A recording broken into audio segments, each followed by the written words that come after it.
Fala pessoal, tudo bem com vocês? Eu quero hoje falar um pouquinho sobre a importância de compreendermos o contexto histórico-cultural, ou pelo menos o contexto histórico, político, social do Novo Testamento e da Escritura. E eu vou apenas, talvez, me deter em uma coisa, um ponto só, para não ficar muito estendido também o vídeo.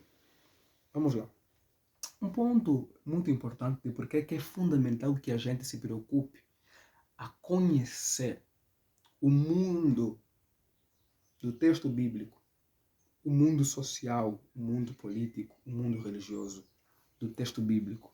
É fundamental mostrar a vocês porque é fundamental compreendermos, por exemplo, como viviam, como eram algumas coisas naquele contexto, como eram as religiões, como eram os movimentos. Isso é, assim, muito importante. Mas eu vou lhes dar só uma razão básica aqui de porque eu estou fazendo isso, inclusive porque eu estou estudando sobre isso. Eu tenho uma matéria no mestrado sobre isso. E, perdão, não sei editar muito bem, vamos assim mesmo. E por que é importante? Uma das razões fundamentais de porque temos que compreender o mundo do contexto histórico é aquilo que a gente chama de Deus falou na linguagem dos homens. A Bíblia é a palavra de Deus, mas na linguagem dos homens. E quando falamos na linguagem dos homens, estamos a falar primeiro do quê? Desse contexto da vivência do ser humano.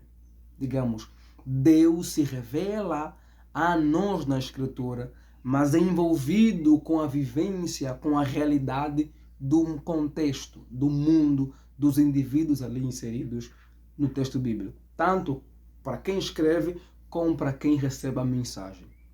E isso implica em que também implica que Deus usa a sua palavra para quê? Por meio da linguagem humana, em que sentido? Também nos gêneros literários, que Deus também usa os gêneros que já existiam ali, na época de escrita, as formas, o tipo de linguagem, para comunicar a nós algumas verdades da sua palavra. E, por último, que eu vou me deter de fato nesse ponto, é que é fundamental entender o mundo da época, o contexto histórico-político. Por quê? Porque quando a gente olha para a Escritura, a gente percebe que no processo de inspiração, os autores da Escritura, inspirados por Deus, fizeram uso, ou então se apropriaram muito das linguagens do mundo da época, para poder comunicar, enfatizar alguma verdade.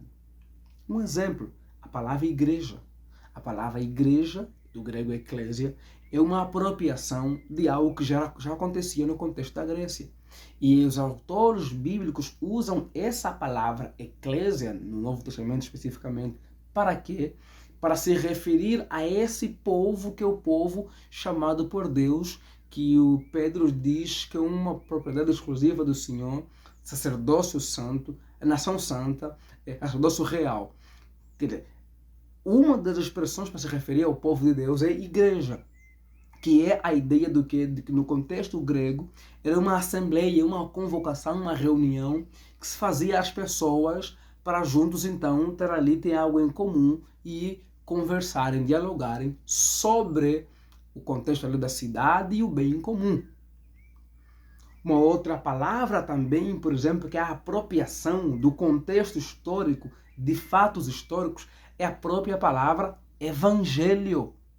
Tem aqui no canal um vídeo especificamente que eu falo sobre o que é o evangelho e também que eu falo um pouquinho sobre se a palavra evangelho ela vem antes mesmo dos próprios evangelhos existirem, ou antes mesmo de Cristo nascer, ou até antes mesmo daquilo que nós temos como Novo Testamento ser formulado.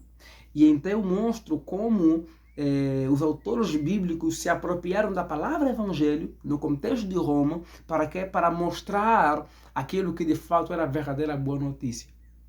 Você tem uma ideia, a palavra evangelho era uma referência ao imperador César, Otávio César, e nas inscrições de calendários de Priene, o que é que nós encontramos? Encontramos ali um texto que enfatiza que o nascimento de Otávio César deveria ser tratado como uma boa notícia para o mundo, onde então Otávio é descrito ali como um Augusto, alguém venerável, como um Deus, como um Salvador elevado, como alguém que foi uma providência, como alguém que superava a expectativa que os homens poderiam ter, as pessoas que os homens poderiam ter, como alguém que na sua posteridade ninguém poderia ser como ele, de tão elevada e grandeza que ele acabou conseguindo ser. Portanto, o seu nascimento, por trazer a paz em Roma, era um evangelho, era uma boa notícia para o mundo.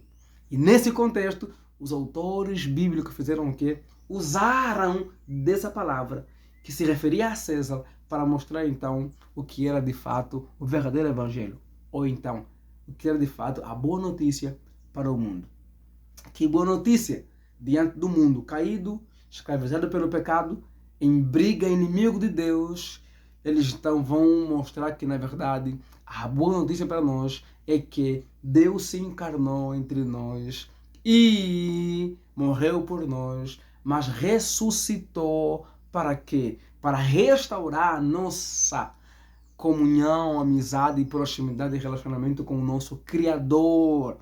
E então ele está exaltado diante do Pai e brevemente voltará para estabelecer o seu reino. Olha como, se você entende o contexto histórico, você consegue perceber o quanto Deus, através dos escritores bíblicos, na inspiração divina, os conduz, os capacita a fazer o quê? A usarem, a se apropriarem daquilo que eram fatos históricos, daquilo que era a linguagem humana, daquilo que é a vivência, inclusive, dali deles, para quê? Para comunicar verdades. Outro exemplo claro disso também é o quanto o Senhor Jesus Cristo, nas suas parábolas, faz o quê? Usa muito ali do contexto que eles vivem para quê? Para comunicar verdades. Você percebe que Jesus fala muito, por exemplo, em parábola de camponês, o semeador que saiu, digamos, aí a semear. Temos o homem que tem uma vinha, que mandou a seus empregados para ir lá poder falar da vinha que foi usurpada e mataram eles.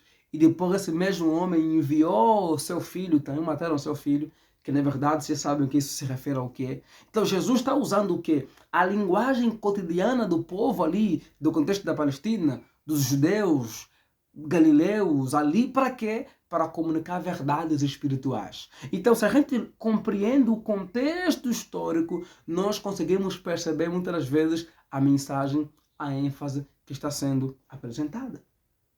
Um outro exemplo que a gente também pode pensar ainda aqui nessa apropriação é a questão, por exemplo, do Messias, né? Naquele contexto da Palestina do primeiro século ali, quando Jesus surge, eles tinham vários movimentos. E tem aqui até um livro, alguns dizem que ele já é datado, mas ainda serve para algumas coisas. Ela tem uma recomendação, uma leitura obrigatória do mestrado também, que é Bandidos, Profetas e Messias, movimentos populares no tempo de Jesus. Tinha naquele contexto, por exemplo, que muitos movimentos assim. E alguns desses movimentos eram conhecidos como zelotes, sicariotes, que eram os mais revolucionários. E há autores, por exemplo, que pensam que discípulos de Cristo, alguns deles faziam parte dos zelotes e até dos sicários. E talvez seja por isso que alguns, como Judas, por exemplo, acabaram abandonando. E até alguns pensam em Pedro, como alguém que talvez faz parte dos zelotes ou dos sicariotes. Que a ideia deles era o quê? Uma revolução contra o Império Romano. Quer dizer, viam em Jesus uma projeção para libertá-los de Roma. E então o projetaram. Quando Cristo não correspondeu a essa perspectiva deles, o que aconteceu? Uma frustração. Portanto, Jesus os frustra. Por quê? Porque eles colocaram em Jesus uma expectativa que Jesus nunca passou para eles. Mas tinham por que isso? Por causa dos pressupostos que eles tinham de revolução. E viam em Jesus alguém com sabedoria, com poder, para poder então ir ali e atender essa expectativa deles.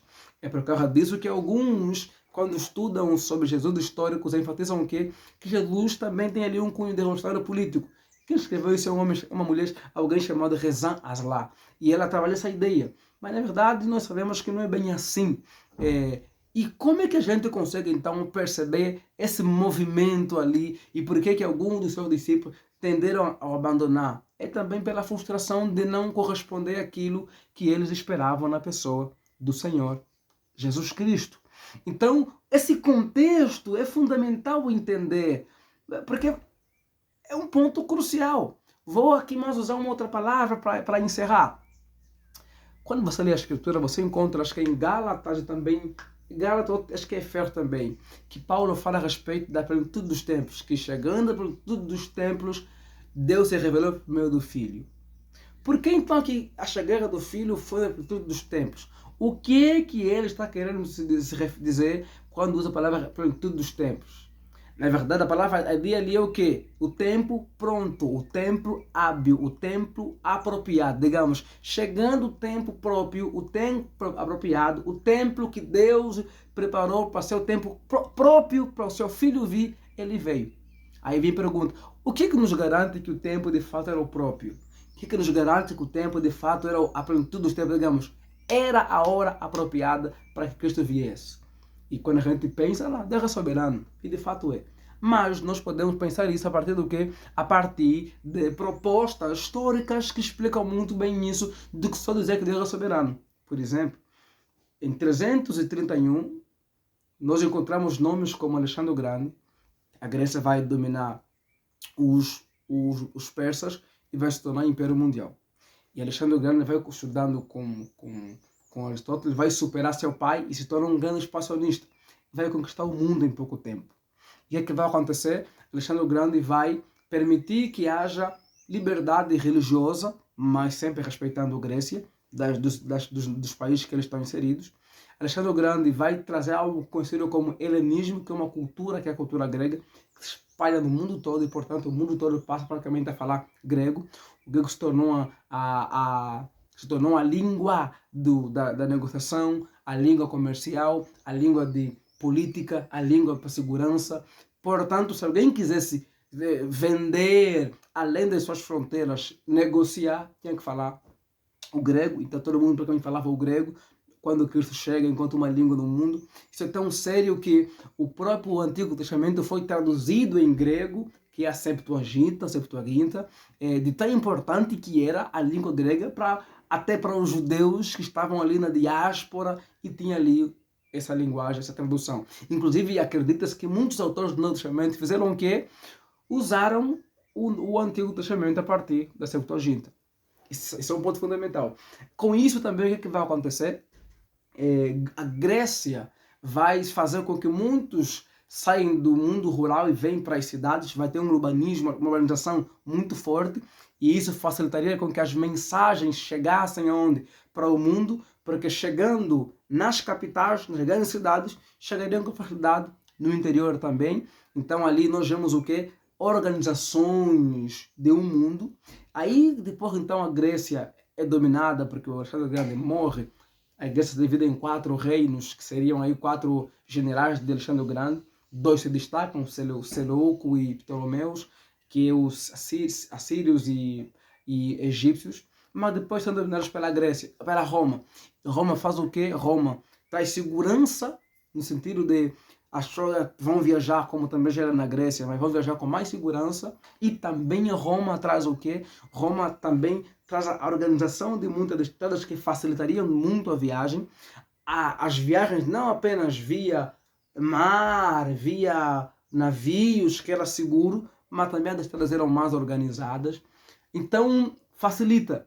Roma também traz ali a religião lícita, a ideia de uma religião que tem liberdade, que seja lícita, sem ter atritos entre eles. E Roma também traz a famosa Pax Romana, que não vai ter briga entre Roma e os seus dominados agora, né? Ou então suas províncias agora. Porque a ideia é ter paz para que haja o mundo, o império vai tranquilo. Digamos, Cristo chega em um mundo que tem uma língua que facilita o quê? Que se prega numa única língua e todos conseguem compreender. Cristo chega em um contexto em que não tinha esse problema da religião no contexto ali de Jerusalém, então poderia também se comunicar. Cristo chega em um mundo em que havia urbanização e facilidade então para chegar à mensagem. Cristo chega em um mundo com as estradas também um pouco mais organizadas, facilitaria as viagens. Cristo chega em um mundo em que há negociações que passam ali pela Palestina, porque está bem entre... Tem partes, passam em partes de África, partes da Ásia, partes da Europa, passam por ali, então conseguem ouvir a mensagem. Cristo chega em um mundo pacificado, entre aspas, digamos assim. Cristo chega também em um mundo em que as pessoas podem compreendê-lo, digamos assim, pregando numa única língua. Portanto, é um mundo muito pronto, muito apropriado para quê? Para chegar ao Filho de Deus e chegar ao Evangelho. Se você não conhece o contexto histórico, político, contexto econômico, contexto social do Novo Testamento, talvez você não consegue compreender algumas das expressões do texto do Novo Testamento. Então, e isso também serve para o Antigo Testamento. É por isso que compreender o contexto histórico, estudar, é fundamental. A história, se envolver nisso é fundamental, porque ali você vai conseguir compreender algumas coisas que só estudando a história, o contexto histórico, contexto religioso, contexto cultural, contexto social, contexto político, contexto econômico, te permitirá compreender o que algumas coisas ali no contexto do Novo Testamento. Por isso, estude, meu irmão, o contexto histórico, o contexto social, o contexto econômico, o contexto político do Novo Testamento, que vai te ajudar demais a compreender a mensagem do Novo Testamento. Quem lê Paulo, leia algumas coisas históricas sobre Paulo, leia algumas coisas históricas sobre o contexto do Novo Testamento, procure livros como Introdução ao Novo Testamento, Teologias do Novo Testamento, alguns comentários bíblicos e livros específicos, por exemplo, como esse, Paulo de Tarso, História de um Apóstolo. Ou ainda, isso aqui vai te fazer entender um pouquinho mais sobre Paulo e seu contexto, ou ainda outros tantos que eu aqui não tenho aqui, mas estão em casa. Eu não estou em casa, estou pregando fora. Estou aqui em Reserva do Iguaçu, uma cidade linda. Preguei ontem, prego hoje também, e amanhã estou voltando para casa, vai atender uns amigos muito queridos. E tem outros tantos textos, por exemplo, como Jesus e o Império, Paulo e o Império, ou ainda a história do Novo Testamento, ou ainda o contexto o contexto histórico social do Antigo Novo Testamento. São textos que podem te ajudar muito a compreender bem a mensagem do Novo Testamento, as apropriações que os autores do Novo Testamento fazem para comunicar verdades do Evangelho e como Deus também se comunica na linguagem dos homens. A Bíblia é a palavra de Deus, mas na linguagem dos homens. Como diz Paulo On, e Deus falou na linguagem ou na língua dos homens. Que também é um livro que vale muito a pena comprar, que é uma introdução à Bíblia. Um abraço, eu fico por aqui. Curta, se inscreva e compartilhe. Uma novidade, no próximo ano nós teremos aqui no canal um curso aberto para todo mundo sobre o Novo Testamento, introdutório ao Novo Testamento, que vai ser muito bom. Abração, Deus abençoe.